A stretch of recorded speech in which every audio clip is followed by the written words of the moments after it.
Good morning. Welcome back to our channel mind హెర్విల్లు. ఈరోజు నా సాటర్డే పూజ అనేది మీతో షేర్ చేస్తున్నాను. మీకు ఇందాక చూపించాను కదా, ముద్ద మందారాలు అలాగే తెల్ల వైట్ ఫ్లవర్స్ చాలా ఎక్కువగా పూసాయి కదా, ఆ పూలతో అలాగే చిట్టి చిట్టి రోజాలు పూసాయండి మా మొక్కలకు. ఆ పూలతో ఇలా అలంకరించుకొని పూజ చేసుకున్నాను. కలశంకు అలాగే దేవుడి పటాలకు అన్నిటికీ ఇలా అలంకరించుకున్నానండి. ఇంకా సాటర్డే కదా, సాటర్డే అంటే నేను శంకుచక్ర దీపాలతో పూజ చేసుకుంటాను, మీకు అందరికీ తెలుసు కదా. ఇదిగోండి శంకుచక్ర దీపాలతో, మధ్యాహ్న కామాక్షి అమ్మవారి దీపంతో ఇలా పూజ చేసుకున్నాను. తెల్ల మందారాలు, వైట్ ఫ్లవర్స్ అలాగే ముద్ద మందారాలతో. ప్రతి సాటర్డే నువ్వుల నూనెతోనే దీపాలు వెలిగించుకోండి, చాలా అంటే చాలా మంచిది. నెయ్యి కన్నా నువ్వుల నూనెతో సాటర్డే పూజ చాలా మంచిది. అలాగే మనందరికీ ఎంతో ఇష్టమైన అమ్మవారిని ఇలా అలంకరించుకొని పూజ చేసుకున్నాను. ఇంకా లైట్ కూడా వేయలేదండి, ఆ దీపకాంతులలో పూజ గది అయితే ఎంతో అందంగా కలకల్లాడుతూ కనిపిస్తుంది. నాకు ఇలా ఉంటేనే ఇష్టం అండి. నేను పూజ చేసినప్పుడు లైట్ ఆఫ్ చేస్తాను. చూడండి, మళ్ళీ ఒకసారి చూపిస్తున్నాను. ఇవి అమెజాన్లో లేవండి, ఫ్లిప్కార్ట్లో ఉన్నాయి దీపాలు. కావాలంటే ఒకసారి చెక్ చేయండి, రామ మెటల్ అని టైప్ చేయండి. ఇంకా పూజ అయితే అయిపోయిందండి. ఇంకా కిచెన్ చూసారా, ఇలాగే ఉంటుందండి. ఉదయాన్నే ఇలా ఉంటే మనకు ఎంతో ఫ్రెష్గా ఉంటుంది, మనకు బాగా పని చేయబుద్ధి అవుతుంది కదా. ఇంకా బ్రేక్ఫాస్ట్కి వచ్చేసి ఇదిగోండి తోటకూర జొన్న రొట్టె చేస్తున్నాను. చాలా రుచిగా ఉంటుందండి తోటకూర ఫ్రై, పర్ఫెక్ట్ కాంబినేషన్ జొన్న రొట్టె. ఇలా కాడలతో పాటు వేసుకోవాలండి, అచ్చం ఆకులు వేస్తే అంత టేస్ట్ రాదండి. ఇలా కాడలను తుంచి అది వస్తుంది కదా పీచు, ఆ పీచు తీసేసి చేసుకోవాలి. ఇదిగోండి ఇలా ఆ పీచు ఉంటే నములుతుంటే కన్నా బిప్పి మాదిరి వస్తుంది కదా, అందుకనేసి పీచు తీసేసి ఇలా చేసుకోవాలి. కాడలలో మంచి ఫైబర్ విటమిన్స్ ఉంటాయండి, కాడలు అనేది పడేయకూడదు, కాడలతో పాటు చేసుకుంటేనే టేస్ట్. తోటకూర అండి 5 కట్టలు కలిసి 20 రూపీస్ అంట. మామూలుగా అయితే 10కి 3 కట్టలు ఇస్తున్నారు. ఇప్పుడు చూడండి ఎంత రేట్ పెరిగిందో. ఇదంతా బాగా వాష్ చేసుకోవాలండి. తోటకూర కానీ ఆకుకూరలు కానీ మనం ఎంత వాష్ చేసుకుంటే అంత మంచిది. నేను కొంచెం సాల్ట్ యాడ్ చేసేసి వాష్ చేసుకుంటాను. ఇలా ఒక పెద్ద టబ్బు, కొంచెం బాగా పెద్ద సైజులో టబ్బు తీసుకునేసి ఇలా బాగా మునిగేంత వరకు ఆకులు వాటర్ యాడ్ చేసుకొని కొంచెం ఉప్పు వేసుకొని బాగా క్లీన్ చేసుకోవాలండి. మనకు ఆకులలో పురుగులవి సన్న సన్న ఎగ్స్ అందు ఉంటాయి కదా, అవి కనిపించవు అనమాట. అందుకని సాల్ట్లో బాగా క్లీన్ చేసుకోవాలండి. ఒక 2-3 సార్లు ఇలా నీళ్ళు వంపేసేసి మళ్ళీ నీళ్లు పట్టుకొనేసి వాష్ చేసుకోవాలి. ఆకుకూరలలో చాలా అంటే చాలా డస్టు ఇసుక అందు ఉంటుందండి. మనం ఎంత నీట్ చేసుకుంటే అంత మంచిది. లేకుంటే మనము తినేటప్పుడు ఇసుక అంతా నమిలితే పంట కింద పడుతుంది అనమాట. 3-4 సార్లు ఇలా వాష్ చేసుకున్నాక ఇలా స్ట్రైనర్లో వేసుకుంటున్నాను. ఫస్ట్ టైము సాల్ట్ వేసి వాష్ చేసుకోవాలి. నీళ్ళు చూడండి ఎంత డస్టీగా ఉన్నాయో. ఇంకా నీళ్ళన్నీ వంపేశాను. ఇంకా తర్వాత ఈ స్ట్రైనర్లో వేసిన ఆకుకూరను కూడా ఇలా ట్యాప్ కింద పెట్టేసి బాగా వాష్ చేసుకోవాలండి. ఏదన్నా ఇసుక అది ఏదన్నా ఉంటే గిన ఇంకా వాటర్ అంబడి కిందికి వెళ్ళిపోతుంది అనమాట. అందుకని స్ట్రైనర్లోనే వేసుకోవాలి. ప్లాస్టిక్ది కానీ మన స్టీల్వి కానీ ఉంటాయి కదా స్ట్రైనర్స్, నా దగ్గర చిన్నది ఉంది అందుకని దీంట్లో వేసాను. ఇంకా ఇవి నీళ్ళు ఒడిసిపోవాలన్నమాట. కొంచెం నీళ్ళు ఒడిసిపోయాక ఇంకా బాండీ స్టవ్ మీద పెట్టుకున్నానండి. బాండీ స్టవ్ మీద పెట్టుకొని ఇంకా యాడ్ చేస్తున్నాను అనమాట తోటకూర అంతా. కొంచెం పెద్ద సైజు బాండీనే పెట్టుకోవాలండి. ఇలా తోటకూర అంతా యాడ్ చేసేసి ఇంకా ఒక 2 గ్లాసులమైన నీళ్ళు యాడ్ చేశాను. నేను నీళ్ళలోనే ఉడికించుకుంటానండి. కొందరు ఏం చేస్తారంటే తాలింపు వేసేసి తోటకూర అంతా పెట్టేసి ఉడికిస్తారు కదా లో ఫ్లేమ్ పెట్టి, అలా కాకుండా నేను ఇలాగే ఉడికించుకుంటాను. తగినంత కొంచెం సాల్ట్ యాడ్ చేశాను, అలాగే 1 స్పూన్ మైన ఆయిల్ యాడ్ చేశానండి. ఇలా మూత పెట్టేసి కాసేపు పెట్టామనుకోండి, ఆకంతా ఆ నీళ్ళ వేడికి మెత్తబడుతుంది. చూడండి ఫస్ట్ ఎంత ఆకుకూర ఉన్నిందో. ఇప్పుడు చూడండి ఇలా అంతా బాగా మిక్స్ చేసుకొనేసి ఎక్కువసేపు ఉడికించుకోకూడదు, ఇంకొంచెం ఉడకాలి. కాడలు ఉడకాలండి, ఆకు కాదు. కాడలను మనం పట్టుకొని చూడాలి. ఇంకాసేపు మూత పెట్టేసి ఉడికించుకుంటాను. ఎప్పుడైనా ఇలాగే చేసుకోవాలండి. ఆకును ఓన్లీ తాలింపులో వేసామనుకోండి కొంచెం జిగట వస్తుంది. ఓపెన్ చేసి చూస్తున్నాను, ఇదిగోండి ఉడికిందనమాట. కొంచెము గట్టిగానే ఉండాలన్నమాట, మరీ మెత్తగా అయ్యేంతవరకు ఉడికకూడదు. ఇవి చిన్నవి చూసారా, ఇలా అంటేనే తునుగుతున్నాయి. ఇంకా ఉడికాయి. స్టవ్ ఆఫ్ చేశానండి. స్టవ్ ఆఫ్ చేశాక నేను ఇలాగే వంపేనండి. ఇదిగోండి స్ట్రైనర్, ఇలాంటి పెద్ద స్ట్రైనర్ తీసుకునేసి ఇలా ఆకునంతా పక్క తీసుకుంటాను. అదేంది లక్ష్మి ఇలా చేస్తే గిన ఆకులో ఉన్న విటమిన్స్ అన్నీ నీళ్ళల్లో పోవా అని మీరు అనుకోవచ్చు. ఆకులో విటమిన్స్ ఎక్కడికి పోవండి. మనం ఎక్కువసేపు ఏం ఉడికేం కదా, కొంచెం మెత్తబడేంత వరకు ఆకు మెత్తబడాలి. కొంచెము కాండం మెత్తబడాలన్నమాట. అంతవరకు ఉడికించుకుంటే సరిపోతుంది. అలా చేసామనుకోండి తాలింపులోనే జిగట వస్తుందన్నమాట. మా పిల్లలు సరిగా తినరు, అందుకని ఇలాగే చేస్తాను. స్ట్రైనర్లో వేసాను కదా, ఇదంతా ఇలా స్ప్రెడ్ చేసుకోవాలండి. కొంచెము తేమ ఉంటుంది కదా, ఆ తేమ అంతా పోయేంత వరకు, కొంచెం చల్లారేంత వరకు ఇలా స్ట్రైనర్లో వేసుకున్నాను. ఇవి కొంచెం చల్లారే లోపల ఆనియన్స్ కట్ చేసి పెట్టుకున్నాను. ఇంకా మసాలా ప్రిపేర్ చేసుకోవాలి కదా, చాలా అంటే చాలా టేస్టీగా ఉంటుంది. నేను మసాలా అయితే ఇలాగే ప్రిపేర్ చేసుకుంటాను. కొంచెం పెద్ద సైజు ఆనియనే కట్ చేసుకున్నానండి ఇక్కడ.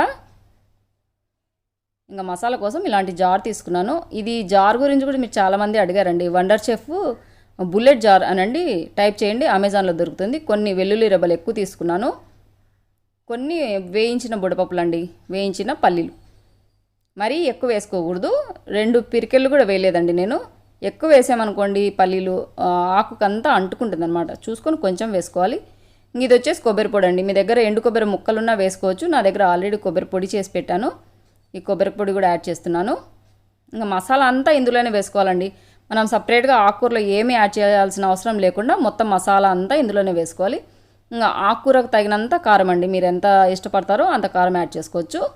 మాదైతే ఇది కొంచెం కారం తక్కువగా ఉంటుంది, అందుకని ఒక 4 స్పూన్లమైన యాడ్ చేశాను. తర్వాత తగినంత సాల్ట్, మనం ఆకుకూర ఉడికించేటప్పుడు కూడా సాల్ట్ యాడ్ చేసాం కదా, అందుకనేసి చూసి సాల్ట్ యాడ్ చేసుకోవాలి.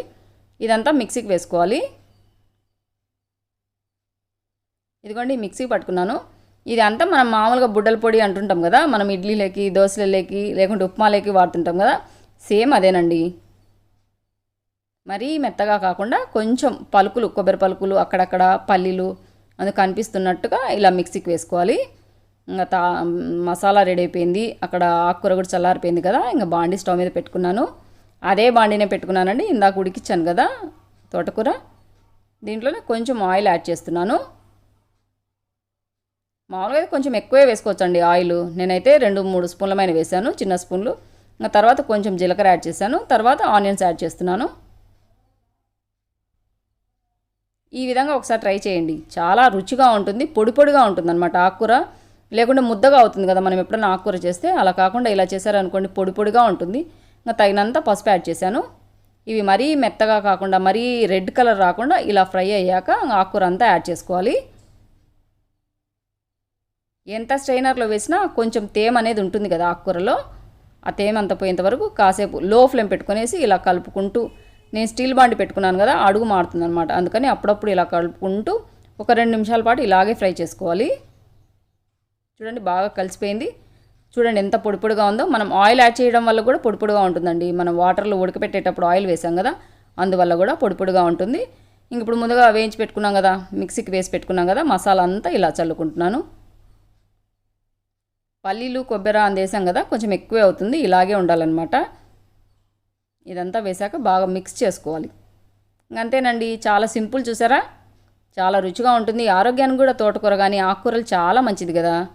అప్పుడప్పుడు పిల్లలకు కూడా ఆకుకూరలు పెడుతుండాలండి. ఆకుకూరలు అంటే పిల్లలు సరిగా తినరు కదా, ఈ విధంగా ట్రై చేయండి, పిల్లలు బాగా ఇష్టంగా తింటారు. చూడండి బాగా మిక్స్ చేశాను.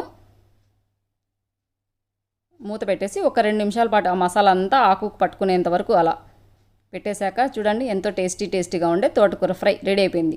ఎంత పొడి పొడిగా ఉందో చూసారా, మసాలా వేసాక కూడా పొడి పొడిగా ఉంది. చూస్తుంటే నోరు ఊరుతుందండి. కొన్ని ఆనియన్స్ ఎక్కువ వేసుకోండి, అప్పుడే రుచి వస్తుంది ఆకుకూరకు.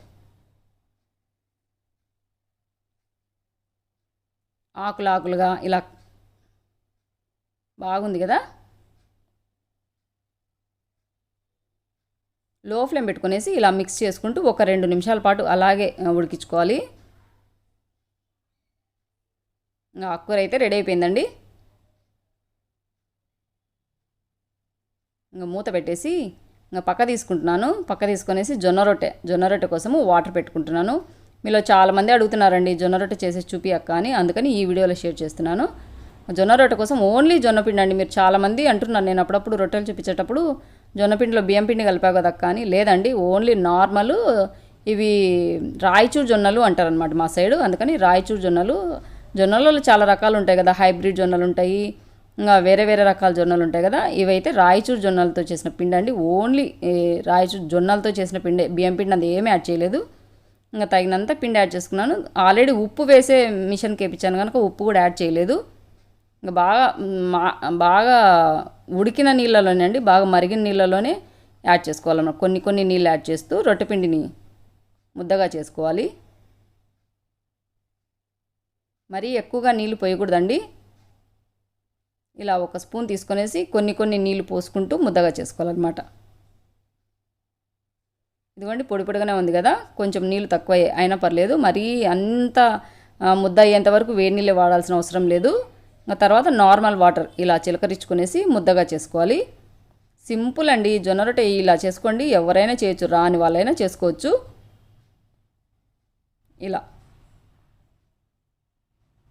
ఇలా పిండి అంతా ముద్ద అయ్యేంత వరకు ఇలా చూడండి కొన్ని కొన్ని నీళ్ళు యాడ్ చేసుకుంటూ చపాతీ పిండి లెక్క చేసుకోవాలి. ఇంకా తర్వాత ఒక పిండి ముద్దను తీసుకున్నాను. ఇలా చేతికి నీళ్ళు అందుకొని ఇలా బాగా మనం ఎంత బాగా మర్దనా చేస్తామో అంత బాగా రొట్టె అనేది పల్చగా వస్తుందండి. నేను రేకుల కర్రతో చేసి చూపిస్తాను చూడండి. నేను ఎప్పుడైనా రేకుల కర్రతోనే చేసుకుంటాను. ఇలా రౌండ్గా చేశాక అడుగున కొంచెం పిండి ఎక్కువ వేసుకోండి, అప్పుడు అతుక్కోకుండా ఉంటుంది. రేకుల కర్రకు అయితేనేమి, ఈ బండకైతేనేమి. ఈ బండ గురించి కూడా చాలామంది అడిగారండి. గ్రానైట్ షాప్లలో ఎక్కడైనా దొరుకుతుంది. మనం సైజ్ చెప్తే వాళ్ళు కట్ చేసి ఇస్తారు. ఇలా చేతితో సైడ్ అంబడి ఇలా ఒత్తుకుంటూ జొన్న రొట్టె చేసుకోవాలి.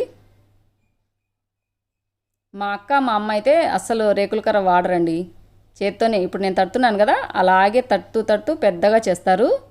నేనైతే సగం వరకు ఇలా చేతితో తట్టేసి తర్వాత రేకుల కట్ట తడతాను. చూడండి ఎంత ఈజీగా. కొంచెం అడుగున పిండి ఎక్కువ వేసుకున్నారనుకోండి అతుక్కోదు, అసలు చేతికి అతుక్కోదు, బండకి అతుక్కోదు. బాగా నీట్గా రౌండ్గా తిరుగుతూ ఉంటుంది. ఇంకా తర్వాత ఇలా రేకుల కర్రతో అండి నీట్గా చూడండి ఎంత పలచగా వస్తుందో. చేతితో కంటే ఇలా రేకుల కర్రతో అయితే తొందరగా అవుతుందండి పని కదా. నేనైతే ఇలాగే చేసుకుంటాను. సగం వరకు చేతితో తట్టేసి తర్వాత ఇలా రేకుల కట్టెతో ఇలా చేసుకుంటాను. ఇంకా చివరకు కొంచెం పగిలినట్టుగా అట్లా వస్తాయి కదా క్రాక్స్ లెక్క, అక్కడ 2 వేళ్ళు ఇలా పెట్టేసి మధ్యలో పిండి పెట్టేసి ఇలా తట్టుకున్నాం అనుకోండి, ఆ క్రాక్స్ కూడా కనిపించవు. చూడండి ఎంత పెద్ద రొట్టె అయినా సింపుల్గా ఈజీగా ఎవరైనా చేసుకోవచ్చు. ఇంకా రొట్టె తట్టడం అయిపోయింది కదండి. ఇంకా ఆల్రెడీ పెన్నం స్టవ్ మీద పెట్టుకున్నాను. పెన్నం కూడా హీట్ ఎక్కింది. రొట్టె చేయడం కూడా ఒక ఆర్ట్ అండి. తర్వాత రొట్టె పెన్నం మీద వేయడం కూడా ఒక ఆర్ట్ అనమాట. ఇలా అరచేతిలోకి రొట్టె తీసుకొనేసి ఇలా వేసుకోవాలి. రాను పోను ఎవరైనా చేస్తారండి. కొంచెం ఫస్ట్లో కొంచెం అలవాటు ఉండదు, కానీ చేయంగా మీకే అలవాటు అవుతుంది. ఇంకా రొట్టె పెనం మీద వేసానండి. వేసాక వెంటనే అండి మరి ఎక్కువసేపు లేకుండా ఒక్క 30 సెకండ్స్ అలా ఉన్నాక ఇలా తడి బట్టతో ఇలా క్లీన్ చేయాలి, రబ్ చేయాలన్నమాట. అప్పుడు పిండి అంతా పోతుంది కదా. ఇంకా తర్వాత తిరిగేసుకోవాలి. జొన్న రొట్టె ఎప్పుడైనా హై ఫ్లేమ్ పెట్టుకునే చేసుకోవాలండి. ఎక్కువగా తిరిగేసుకోకూడదు కదా. ఎక్కువగా తిరిగేస్తే గట్టిగా అవుతుంది జొన్న రొట్టె. ఇలా ఒక సైడ్ బాగా కాలాక తిరిగేసుకొని కాల్చుకోవాలి. చాలా మెత్తగా సాఫ్ట్గా ఉంటాయండి రాయచూరు జొన్నలతో చేసిన జొన్న రొట్టెలు. చల్లారాక కూడా చాలా మెత్తగా ఉంటాయి. ఇలా సైడ్లు చివర్లు బాగా కాల్చుకోవాలి.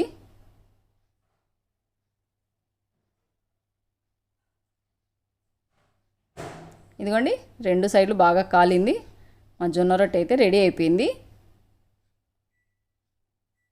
చూడండి ఎంత బాగా కాలిందో కదా.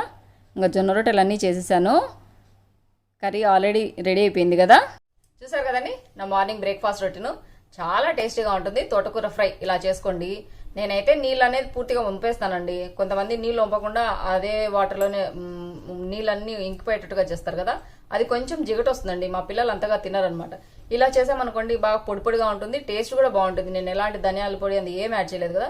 చాలా అంటే చాలా రుచిగా ఉంటుంది. నేను చేసినట్లుగా మీరు ఒకసారి ట్రై చేయండి. అలాగే మీరు ఎలా చేస్తారు అనేది నాకు తప్పకుండా కామెంట్ చేయండి. మీరు చేసినట్టుగా నేను ఒకసారి ట్రై చేసేసి మీకు కామెంట్ పెడతాను అనమాట. ఇంకా చాలా రోజుల నుంచి మీరు అడుగుతున్నారు. నేనైతే చెప్దాము, ఈ వీడియోలో చెప్దాము, ఆ వీడియోలో చూపిద్దాము అని అనుకుంటూ చూపిలేకపోతున్నాను. పసుపు కొమ్ములు దాదాపు నెల పైన అయింది కదా పసుపు కొమ్ముల వీడియో షేర్ చేసేసి. ఆర్గానిక్ పసుపు, మన ఇంట్లో పండించిన పసుపు అనేసి మీకు ఒక వీడియో షేర్ చేశాను. కొత్తగా చూస్తున్న వాళ్ళైతే ఆ వీడియో కూడా చూడండి. ఎండాయి బాగా. ఇదిగోండి పైన ఎండబోసానండి. లేకుంటే మీకు ఈ వీడియోలో ఆ వీడియోలో చూపించేదాన్ని. ముందే అనుకుంటాను ఈ వీడియోలో ఖచ్చితంగా పసుపు కొమ్ము చూపించాలి, అందరు అడుగుతున్నారు కదా అనుకుంటాను. కానీ ఆ వీడియో అయిపోయాక గుర్తొస్తుంది, పైన ఉన్నాయి కదా పసుపు కొమ్ములు ఎలా అని. కింద ఎండబోయాలంటే రోజు ఎండబోయాలి, మళ్ళీ లోపల తీసుకోవాలి. కోతులతో కొంచెం ప్రాబ్లం అవుతుంది. అందుకనేసి పైన బాల్కనీలో పెంట్ హౌస్ ఉందండి. పైన కటాజనం కూడా ఉందనమాట. ఎండ వస్తుంది, గాలి వస్తుంది, బాగుంటుంది అనమాట. వర్షం అనేది రాదనమాట. అందుకని అక్కడ ఆరబోసాను. బాగా ఎండేంత వరకు ఇంకా అవి తీయలేదు, అందుకని మీకు చూపిలేదనమాట. ఇదిగోండి బాగా ఎండిపోయాయి. చూపిస్తా చూడండి. ఇదిగోండి టబ్బు నిండాకు కండగలిగినటువంటి అసలు ఎండాకు కూడా చూడండి ఎలా ఉన్నాయో. నేనైతే ఫుల్ హ్యాపీ. సుమారుగా బరువు చాలా 15 కేజీలు పైనే ఉన్నట్టున్నాయి. ఇది పౌడర్ చేసేటప్పుడు కూడా పౌడర్ చేసాక కూడా చూపిస్తాను. మీ అందరికి ఇవ్వాలనుకుంటున్న పసుపు కొమ్ములు అయితే రెడీ అయిపోయాయి. పసుపు ఆడిచాక పౌడర్ చేసాక కూడా చూపిస్తాను. నా అక్క చెల్లెలకు, నా సబ్స్క్రైబర్స్కి అందరికీ ఎంత వీలైతే అంత పంపించాలి అంతమందికి అని నేను అనుకుంటున్నాను. తప్పకుండా పంపిస్తాను. చూడండి, మీరెందరూ అడుగుతున్న పసుపు కొమ్ములు సిద్ధమయ్యాయి. పౌడర్ చేయాలన్నమాట. ఈ మధ్య బయటకు వెళ్ళట్లేదండి, బాగా ఎండాయి కదా. 1 వీక్ లోపల మళ్ళీ పౌడర్ చేశాక మళ్ళీ ఎలా పంపించాలి అనేది కూడా ఒక వీడియో షేర్ చేస్తాను. స్మెల్ అయితే భలే ఉన్నాయండి, మంచి వాసన వస్తున్నాయి. అసలు ఆర్గానిక్గా పండించినట్టు. చూడండి ఎంత పసుపచ్చగా ఉన్నాయో కొమ్ములు కూడా. వీలైనంత మందికి అందరికీ అండి, ఒక 100 మెంబర్స్కి అనుకుంటున్నాను. కనీసం ఒక్కొక్కరికి 100 గ్రాములు పంపించినా సరిపోతుంది కదా అన్నట్లుగా ఆలోచన ఉంది. ఎలా షేర్ చేయాలి, ఎలా వీడియో అంటే అందరివి ఎలా అడ్రస్లు అనేది నేను కలెక్ట్ చేయాలి అనేది నాకు కొంచెం ఐడియా ఇవ్వండి. మీకు ఎవరికైనా ఒక ఐడియా ఉంటే అందరి అడ్రస్లు ఎలా కలెక్ట్ చేయాలి అనేది కూడా కామెంట్ బాక్స్లో తెలియజేయండి. అదండి నా బ్రేక్ఫాస్ట్ వ్లాగ్, అలాగే పసుపు కొమ్మలు అనమాట. నేనైతే ఫుల్ హ్యాపీ. బాగా ఫస్ట్ అనుకున్నాను దండిగా అయ్యాయి కదా, ఎండాక కొంచెం బరువు తగ్గుతాయి, చాలా వరకు అన్ని చిన్నగా అయిపోతాయి, చాలావేమో మీకేమో 15 కేజెస్ అలా అవుతాయి అని అంటున్నాను. కానీ నాకు మనసులో ఉందన్నమాట 10 కేజీలన్నీ అవుతాయా కావా, ఇవి ఎండేసరికి ఇంకా సన్నగా అవుతాయి కదా అని అనుకున్నాను. కానీ బరువు అయితే ఉన్నాయండి, 15 కేజెస్ పైనే ఉన్నట్టున్నాయి. నాకైతే ఫుల్ హ్యాపీ. నా అక్క చెల్లెలకు అందరికీ నా ద్వారా గివ్ అవే అనుకోండి, ఏదైనా అనుకోండి, పసుపు ఇవ్వడం అంటే చాలా శుభం కదా. మనం అందరం పసుపు అంటే అమ్మవారితో పోలుస్తాం కదా. పసుపు అంటే ఇంటికి లక్ష్మి. మనం గడపలకు పూయాలన్నా, మనము ఫస్ట్ ఏదైనా శుభకార్యం మొదలు పెట్టుకోవాలన్నా మన కాళ్ళకు రాసుకుంటాము, అలాగే ముఖానికి రాసుకుంటాం కదా. అంత శుభమైన పసుపు నా అక్క చెల్లెలైన మీ అందరికీ కొంతమందికైనా నేను పంచుతున్నానంటే నాకు సంతోషంగా ఉంది. ఇది పొడి చేశాక మళ్ళీ ఎలా పంపించాలనేది ప్లీజ్ అండి, మీకు ఏదైనా ఐడియా ఉంటే నాకు సజెషన్ ఇవ్వండి. 100 మందికి కానీ ఎలా డ్రా లెక్కన ఎలా అనేది మీ అడ్రస్ నేను ఎలా కలెక్ట్ చేయాలి అనేది కంపల్సరీగా నాకు కామెంట్ బాక్స్లో తెలియజేయండి. నేనైతే మెయిల్ ఐడి ద్వారా కనుక్కుందాము, ఒక వీడియో షేర్ చేసేసి పలానా టైం నుంచి పలానా టైం లోపల మీరు మీ మెయిల్ ఐడిలో అడ్రస్లు ఇవ్వండి అని షేర్ చేద్దాము అనుకుంటున్నాను. మీకు ఏదైనా కొత్తగా ఐడియాలు ఉంటే నాకు కామెంట్ బాక్స్లో తెలియజేయండి. జొన్న రొట్టె తోటకూర తప్పకుండా ట్రై చేసి తిని చూసి కామెంట్ చేయండి. అదండి వాళ్ళ వీడియో. ఈ వీడియో కనుక నచ్చినట్లయితే లైక్ చేయండి, షేర్ చేయండి, సబ్స్క్రైబ్ చేయండి. మన ఛానల్లో బెల్ ఐకాన్ కొట్టడం మాత్రం మర్చిపోదండి. ఇలాగే మంచి మీకు యూస్ఫుల్ అయ్యే ఇంకో వీడియోతో మీ ముందుకు వస్తాను. అంతవరకు సెలవు. Thank you for watching. Bye అండి.